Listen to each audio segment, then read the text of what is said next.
சிவகாமியின் சபதம் பாகம் 1 பரஞ்சோதி யாத்திரை அத்தியாயம் 1. கோவில்.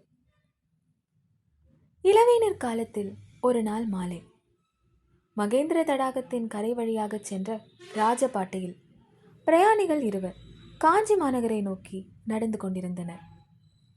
அவர்களில் ஒருவர் 6 அடி உயரத்துக்கு மேல் வளர்ந்திருந்த ஆஜானுபாகு, காவி வஸ்திரம் தரித்த பௌத்த சந்நியாசி.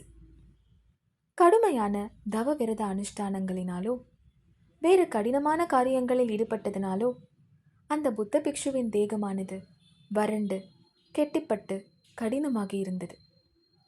அவருடைய முகத் தோற்றமானது அன்பையோ பக்தியையோ உண்டாக்குவதாக இல்லை, ஒருவித அச்சத்தை ஊட்டுவதாக இருந்தது.